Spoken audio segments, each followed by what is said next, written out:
मोहन एक छोटे से गांव में रहने वाला आदमी था जो अपने परिवार के साथ रहता था। मोहन के परिवार में उसकी पत्नी शीतल, उसकी माँ भावना और उसकी एक छोटी बेटी पूजा होते हैं। मोहन गांव में चाउमीन बेचता था और उससे थोड़े बहुत जितने भी पैसे वो कमाता उसी से अपना घर चलाता। ऐसे ही एक दिन मोहन चाउमीन बेचकर घर आता है और उसकी चाउमीन की रेडी पर चाउमीन को देखकर उसकी पत्नी शीतल उससे बोलती है, ये क्या, आज भी इतनी सारी चाउमीन बच गई। अरे रोज रोज अगर इतनी सारी चाउमीन बच जाएगी तब तो कैसे चलेगा हमारा घर। वैसे भी हमारे घर में इतनी सारी परेशानियां हैं कि हम इतनी सारी चाउमीन का खराब जाना नहीं झेल सकते। आप कुछ और काम ढूंढ लीजिए, इसमें कोई पूर्ति नहीं है हमारे घर के लिए।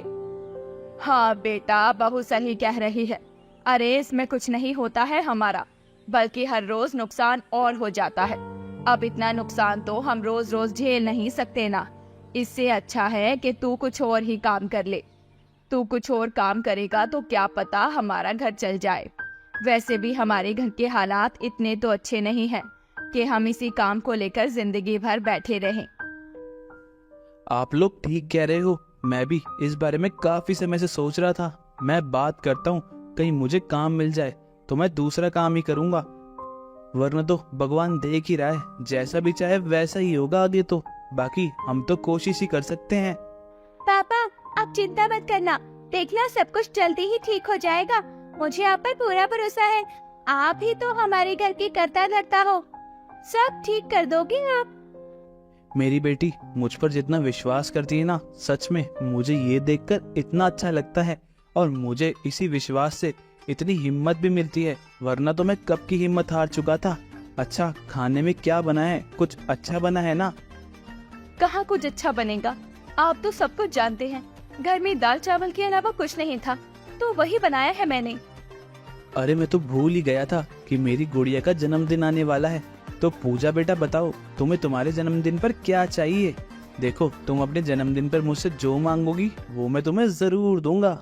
पापा वैसे तो मुझे कुछ खास नहीं चाहिए, लेकिन मेरे सब दोस्त ना अपने घर पर पार्टी देते हैं और आपको तो पता है कि आज तक मैंने कभी भी अपने दोस्तों को पार्टी नहीं दी। मेरा भी मन करता है कि मैं अपने दोस्तों को घर पर पार्टी दूं, उनको अच्छा अच्छा खाना बनाकर खिलाऊं।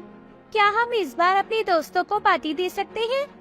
बेटा तुमने मुझसे कुछ मांगा है, मैं तुमसे वादा तो नहीं कर रहा, लेकिन मैं तुमसे जरूर कह सकता हूँ कि मैं तुम्हारे जन्मदिन की पार्टी के लिए पूरी कोशिश करूंगा कि तुम अपने सभी दोस्तों को पार्टी दो। सच में पापा, आप कितने अच्छे हो। आप हमेशा समझते हो। और नहीं भी देंगे हम पार्टी तो मुझे कोई परेशानी नहीं होगी, क्योंकि आप ऐसे भी तो हमारे लिए इतना कुछ कर रहे हो। मोहन का परिवार भले ही गरीब था, लेकिन गरीबी में भी मोहन अपने परिवार के साथ काफी खुश था। दिक्कतें परेशानी हर किसी के घर में होती है, लेकिन उन दिक्कतों में भी मोहन का परिवार कहीं न कहीं से खुशियां तो ढूंढ ही लेता था। ऐसे ही कई दिन निकल जाते हैं। मोहन अब मजदूरी का काम करने लगता है। कुछ दिनों के बाद मोहन जब घर जा रहा होता है, तभी उसे रास्ते में एक चाउमीन वाला दिखता है। उसके पास इतनी भीड़ देखकर मोहन उसके पास जाता है और उससे कहता है, अरे भाई साहब, तुम्हारी दुकान पर इतनी भीड़ क्यों है? तुम क्या कोई अनोखी चाउमीन बेच रहे हो क्या? पहले तो मैं भी चाउमीन की रेडी लगाता था, लेकिन मेरी रेडी पर तो कभी इतनी भीड़ नहीं आ रही, क्या बात है? वैसे तो कोई भी आदमी अपना राज नहीं बताता है किसी को, लेकिन तुम पूछ रहे हो तो मैं बता देता हूँ। मैं यहाँ सिर्फ चाउमीन नहीं बल्कि चिकन चाउमीन बेच रहा हूँ। गांव में लोगों को पसंद आ रही है तो मेरी बिक्री हो रही है। और क्या चाहिए मुझे? देखो, अब तुम्हें बताया है तो तुम मेरी तरह चिकन चाउमीन मत लगा लेना, मुझे नुकसान हो जाएगा। और मुझे अगर नुकसान होता है तो वह चीज तुम्हें बिल्कुल पसंद नहीं आएगी।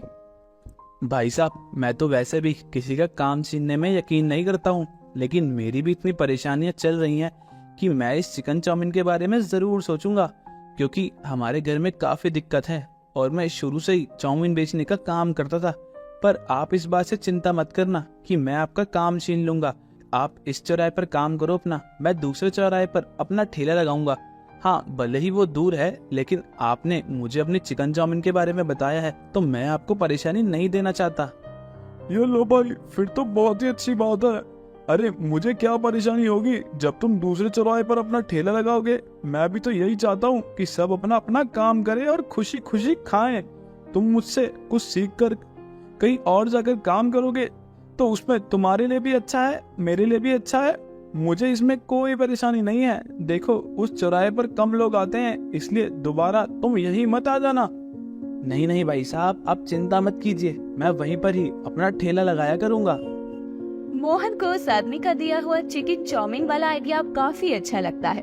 वो घर जाकर सबको बताता है, जिसके बाद अपने घर से काफी दूर वाले चौराहे पर जाकर अब मोहन चिकन चाउमीन बेचने लगता है।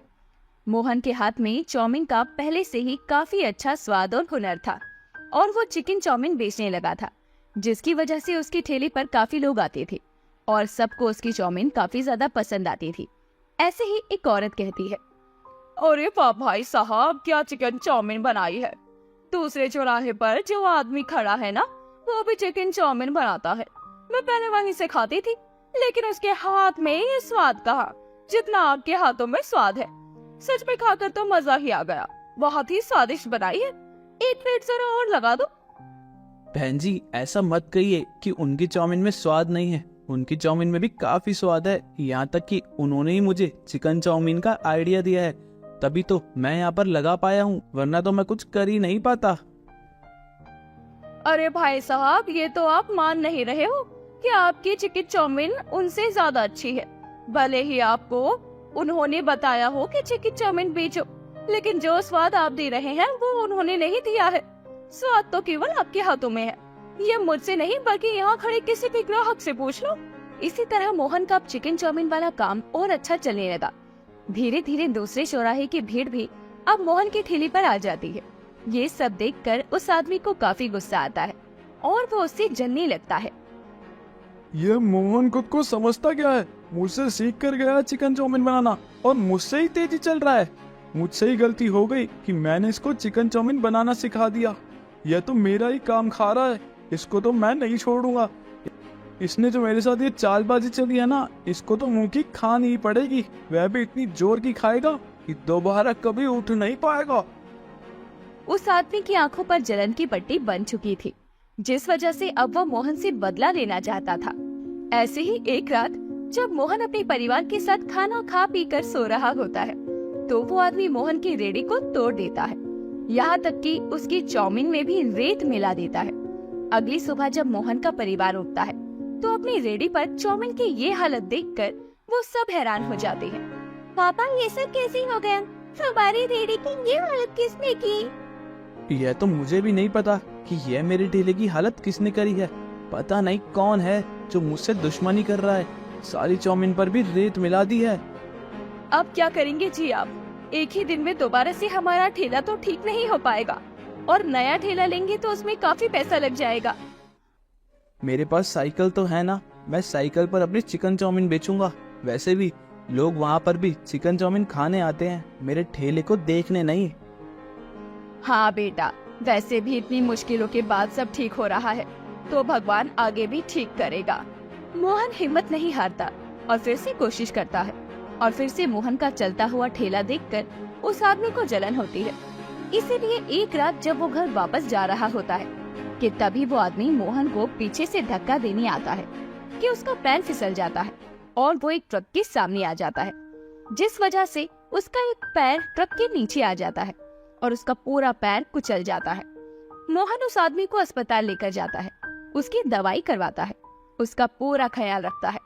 ये सब देखकर वो आदमी मोहन से कहता है, मुझे माफ कर दो, यह सब मेरी ही गलती की वजह से हुआ है। मैं अपने बदले की भावना में इस हद तक खो गया था कि मैं तुम्हें मारने तक पहुंच गया था, और इसी का मुझे ये परिणाम मिला है। तुम चिंता मत करो, भगवान ने तुम्हें बस सजा दी है। तुम्हारे साथ बहुत बड़ा हादसा होने से बचा लिया है। हम दोनों साथ मिलकर अगर काम करेंगे तो हमारा काम और अच्छा चलेगा। इसके बाद मोहन और वो आदमी दोनों मिलकर अब एक साथ रेहड़ी लगाते हैं और मिलकर काफी अच्छा काम करते हैं। कुछ ही समय में अब मोहन एक बहुत बड़ी दुकान खोल लेता है और वहाँ पर चिकन चाउमीन के साथ और भी कई तरह की चाउमीन बेचने लगता है। लेकिन उसकी चिकन चाउमीन उसकी स्पेशलिटी थी, जो कि दूर दूर तक गांव में फेमस हो जाती है। राघव बेलापुर गांव में रहा करता था। वो टिक्की ब्रेड बेचकर अपने परिवार का पेट पालता था। वो रोज सुबह उठकर रेहड़ी पर टिक्की ब्रेड बेचने के लिए निकल जाया करता। और रोज अपनी बड़े सी तवी पर जोर से चम्मच मारकर चिल्लाया करता। टिक्की ब्रेड ले लो, टिक्की ब्रेड, गर्मा गर्म टिक्की ब्रेड। आ जाओ, जल्दी आओ भाई साहब, जल्दी आओ, गर्मा गर्म टिक्की ब्रेड खाओ। राघव इसी तरह से टिक्की ब्रेड बेचा करता था। तभी उसके पास राजू नाम का एक लड़का आकर कहता है, भैया मुझे भी ना जल्दी से टिक्की ब्रेड दे दो, पैसे मैं आपको कल दे दूंगा, आज मम्मी ने मुझे पैसे नहीं दिए। बहुत बदमाश है तू, चल ठीक है खा ले, पर पैसे कल दे देना आज से। राघव ईमानदार के साथ भला और बहुत मासूम था। वो बच्चों से बहुत लगाव रखता था और उन्हें कभी कभी मुफ्त में टिक्की ब्रेड खिला दिया करता। बच्चों से लगाव का एक कारण ये भी था कि उसकी खुद की कोई संतान नहीं थी। वो शाम तक गांव की गलियों में भटक कर टिक्की ब्रेड बेचता था और उसके बाद वो थक कर घर जाता था। अजी आ गए आप, आज आपने आने में बहुत देर कर दी, आज काम अच्छा हुआ लगता है। हाँ, आज काम बहुत ही अच्छा हुआ है, पूरे 400 रुपए की कमाई की है मैंने। मेरी तबीयत आज कुछ ठीक नहीं लग रही, अगर आपके पास टिक्की ब्रेड बची है तो हम वही खाकर आज काम चला लेते हैं। मैंने आज चूल्हा नहीं जलाया, सुबह से जी मचला रहा है, तबीयत भी ठीक नहीं है। कोई बात नहीं, तुम आराम करो, मैं अभी चाय बना देता हूँ और उसके साथ में हम टिक्की ब्रेड खाकर सो जाएंगे। राघव अब चाय बनाता है और रात के समय वो लोग चाय के साथ टिक्की ब्रेड खाकर सो जाते हैं। लेकिन पूरी रात बेला की तबीयत बहुत खराब रहती है, उसे उल्टियाँ होती है, उसका शरीर भी तप रहा था। सुबह जैसे ही राघव काम पर जाने के लिए निकल रहा होता है तो बेला का हाल देखकर कहता है, सुनो, आज मैं काम पर नहीं जाता, चलो मैं तुम्हें डॉक्टर को दिखाता हूँ। नहीं जी, मैं खुद ही ठीक हो जाऊंगी। क्या फायदा होगा डॉक्टर को दिखाने का, कल आपने कुछ रुपए फालतू कमाए हैं, वो डॉक्टर की दवाई पे चले जाएंगे। तुम औरतें भी ना सोचती बहुत हो, जब इतनी बीमार हो तो चुपचाप अपना इलाज करवा लो ना। राघव बेला को डॉक्टर के पास लेकर जाता है। डॉक्टर उसकी जांच करती है। कुछ दिनों के बाद जांच की रिपोर्ट आती है। डॉक्टर बेला और राघव को अपने पास बुलाकर कहती है, देखिए, आप लोगों के लिए खुशखबरी है, आपकी दीदी गर्भवती है। ये तो बहुत ही खुशी की बात है। आपको पता है 8 साल से हमारा कोई बच्चा नहीं है। लेकिन क्या डॉक्टर, आप बताइए। बेला का इन 8 सालों में 4 बार बच्चा गिर चुका है, जिसकी वजह से उनकी कोख बहुत कमजोर हो गई है। उन्हें 5वें महीने से ही अस्पताल में एडमिट होना पड़ेगा और इनके इलाज में खर्चा भी बहुत आएगा। या फिर आपको ये बच्चा गिरा देना चाहिए, वरना माँ और बच्ची दोनों की जान को खतरा होगा। ये सुनकर बेला और राघव के सर पर दुखों का पहाड़ टूट पड़ता है। बेला के आंसू झरझर बहने लगते हैं। कैसी बात कर रही है डॉक्टर आप, मैं इस बच्चे को नहीं गिराऊंगी, भले ही मेरी जान क्यों न चली जाए। राघव जी, आप मुझसे वादा करिए कि भले मैं रहूं ना रहूं, आप इस बच्चे को कुछ नहीं होने देंगे। तुम रोना बंद करो, हमारे बच्चे और तुमको दोनों को मैं कुछ नहीं होने दूंगा, ये मैं वादा करता हूँ। राघव बेला को थोड़ी देर के लिए कमरे से बाहर भेज देता है और डॉक्टर उसे खर्चे के बारे में बता देती है। जिसके बाद राघव घर आता है और बेला को ज्यादा तनाव ना हो, इसीलिए अकेले में सोचता है, कुछ भी करके मुझे बहुत सारे पैसे जुटाने होंगे। बेला का दूसरा महीना चल रहा है, मेरे पास अभी 3 महीने हैं। 3 महीने में मुझे इतने पैसे जुटाने हैं कि मैं बेला का अच्छे से इलाज करवा सकूं और मेरे परिवार को कुछ ना हो।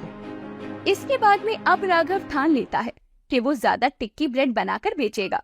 वो अब सुबह सूरज उगते ही टिक्की ब्रेड बेचने के लिए निकल जाया करता और रात को देरी से घर आता। एक दिन वो रोड पर खड़ा होकर टिक्की ब्रेड बेच रहा था। टिक्की ब्रेड ले लो, टिक्की ब्रेड, गर्मा गर्म टिक्की ब्रेड, एक बार खाओगे 1000 बार आओगे, टिक्की ब्रेड ले लो। राघव इसी तरह टिक्की ब्रेड बेचता है। कुछ ग्राहक उसके पास आकर टिक्की ब्रेड खाते हैं, लेकिन वो इतने नहीं थे कि वो घर का गुजारा भी कर सके और कुछ पैसे बचा भी सके। वो कभी नाच कर लोगों को टिक्की ब्रेड खाने के लिए बुलाता, तो कभी अजीब अजीब सी आवाज लगाकर लोगों को अपनी टिक्की ब्रेड की ओर आकर्षित करता। टिक्की ब्रेड वाले, ये नाच नाच के टिक्की ब्रेड बेचने का तरीका तो तेरा बड़ा अच्छा है यार, जरा मैं भी खा कर देखूं तेरी टिक्की ब्रेड अच्छी है भी या नहीं। जी साहब, अभी लगा देता हूँ। राघव उस आदमी को टिक्की ब्रेड दे देता है। टिक्की ब्रेड खाने के बाद वो आदमी कहता है, सच में भाई, तेरी टिक्की ब्रेड तो बहुत अच्छी है, लेकिन तू यहाँ रोड पर क्यों खड़ा है? तुझे दिन के समय किसी स्कूल या कॉलेज के बाहर टिक्की ब्रेड लगानी चाहिए, क्योंकि बच्चों को टिक्की ब्रेड बहुत पसंद होती है और उस समय तेरी टिक्की ब्रेड बहुत अच्छी बिक जाएगी। और शाम के समय तुझे किसी बाजार के पास टिक्की ब्रेड लगानी चाहिए, क्योंकि शाम के समय औरतें खरीदारी के लिए निकलती हैं। यह तो मैंने कभी सोचा ही नहीं साहब, लेकिन आप ये सब सलाह मुझे क्यों दे रहे हैं? आजकल तो कोई मुफ्त में किसी को गाली तक नहीं देता साहब। मैं तुझे सलाह इसलिए दे रहा हूँ क्योंकि जब तू नाच नाच के टिक्की ब्रेड बेच रहा था तो मैं समझ गया कि कोई भी आदमी मजबूरी में ही ये सब कर रहा होगा। मैं तो बस तेरी मदद करना चाहता हूँ, बाकी तेरी मर्जी। अब राघव अगले दिन से सुबह सुबह स्कूल के बाहर टिक्की ब्रेड बेचा करता।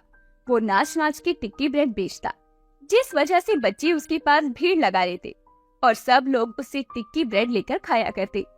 छुट्टी के टाइम तक वो स्कूल के पास ही टिक्की ब्रेड बेचता और शाम के समय वो बाजार में ठेला लगा लेता। ऐसे ही कुछ महीने गुजर जाते हैं और एक दिन एक औरत उसके ठेले पर आती है और कहती है, अरे तुम वही टिक्की ब्रेड वाले हो ना जो स्कूल के बाहर अपना ठेला लगाते हो? हाँ बहन जी, आपको कैसे पता? आपका बच्चा भी उसी स्कूल में पढ़ता है क्या? नहीं, मेरा बच्चा स्कूल में नहीं पढ़ता, बल्कि मैं उस स्कूल की प्रिंसिपल हूँ। मैंने कई बार नाच नाच के तुम्हें टिक्की ब्रेड बेचते देखा है और बच्चे भी तुम्हारी टिक्की ब्रेड की बहुत तारीफ करते हैं। शुक्रिया बहन जी। वैसे हमारे स्कूल का एनुअल फंक्शन होने वाला है, अगर तुम बोलो तो मैं बात करती हूँ। हम तुम्हारा एक टिक्की ब्रेड का स्टॉल स्कूल में लगवा देते हैं। उस दिन इससे तुम्हें भी काफी मुनाफा होगा। सब बच्चों और टीचरों ने जितनी भी टिक्की ब्रेड खाई होगी उसके पैसे अगले दिन तुम मुझसे ले जाना। मेरे लिए तो ये बड़ी खुशी की बात है। आप मेरा ये काम करवा दीजिए। आज आपने जो टिक्की ब्रेड खाई है उसके पैसे मत दीजिए, वो मेरी तरफ से। औरत भी ये सुनकर खुश हो जाती है और वहाँ से चली जाती है। एनुअल डे के दिन हर कोई उसकी टिक्की ब्रेड खाता है। सब उसकी टिक्की ब्रेड की बहुत तारीफ करते हैं और चले जाते हैं। राघव घर आता है तो बेला उसे देख कर कहती है, आप मेरे और मेरे बच्चे के लिए कितनी मेहनत कर रहे हैं जी। कर दिया ना तुमने। हमारे रिश्ते में तेरा मेरा, ये सिर्फ तुम्हारा बच्चा नहीं मेरा बच्चा भी है। मैं सिर्फ अपने पिता होने का फर्ज निभा रहा हूँ। अब इतना मत सोचो और अपने बच्चे पर ध्यान दो। अपने बच्चे पर नहीं जी, हमारे बच्चे पर। इसके बाद में अब अगले दिन राघव वापस स्कूल जाता है एनुअल डे पर टिक्की ब्रेड का ठेला लगाने की पेमेंट लेने, क्योंकि उन लोगों के बीच में तय हुआ था कि जितने भी टिक्की ब्रेड लोग खाएंगे उसकी पेमेंट अगले दिन प्रिंसिपल करेगी। लेकिन जैसे ही वो वहाँ जाता है तो प्रिंसिपल कहती है, पेमेंट? अरे कैसी पेमेंट? हमको कोई पेमेंट नहीं करनी है एनुअल डे की। उस दिन तुम्हारी टिक्की ब्रेड भी तो पूरे गांव में मशहूर हुई और मैंने तुम्हें उसी दिन पूरे पैसे दे दिए थे। लेकिन मैडम जी, आपने तो मुझे कोई पैसे नहीं दिए। आप शिक्षा के मंदिर में बैठ के झूठ कैसे बोल सकती हो? सिक्योरिटी गार्ड भाई, इस टिक्की ब्रेड वाले को लेकर जाओ यहाँ से। वो सिक्योरिटी गार्ड को बुलाकर टिक्की ब्रेड वाले को स्कूल से निकलवा देती है। वो बहुत निराश हो जाता है और रोने लगता है। वो घर जाकर बेला को दुखी नहीं करना चाहता था, इसीलिए वो वापस रोड पर खड़ा हो जाता है और ग्राहक बुलाने लगता है, लेकिन उसकी आवाज में बहुत उदासी थी। तभी उसके ठेले पर फिर से राजू आता है और कहता है, क्या बात है भैया, आज बड़े उदास लग रहे हो। ये बड़ों की बात है, तू नहीं समझेगा। चल मैं तुझे आज फ्री में टिक्की खिलाता हूँ मेरी तरफ से। नहीं, आज मैं फ्री में नहीं खाऊंगा, मेरे पापा भी हैं, मेरे साथ वह पैसे देंगे। राजू ने इतना कहा था कि तभी पीछे से राजू के पिता आते हैं, जो कि पुलिस इंस्पेक्टर थे। इसके बाद वो भी राघव को उदास देखकर उसकी उदासी का कारण पूछते हैं। राघव उसे सब कुछ बता देता है, जिसके बाद राजू के पिता राघव को लेकर वापस स्कूल जाते हैं और प्रिंसिपल को फटकार लगाते हैं। आप तो स्कूल के प्रिंसिपल हैं, आपको शर्म नहीं आती है? गरीब टिक्की ब्रेड वाले को लूटते हुए चुपचाप इसे इसके सारे पैसे दीजिए, वरना थाने चलकर हम आपसे दुगने पैसे वसूल करवाएंगे। माफ कर दीजिए इंस्पेक्टर साहब, गलती हो गई। मैंने सोचा गरीब है, सीधा है, भोला है, ये कहा मेरा कुछ बिगाड़ पाएगा, और सरकार की तरफ से जो पैसे आएंगे इसके टिक्की ब्रेड के, वो मैं हजम कर जाऊंगी।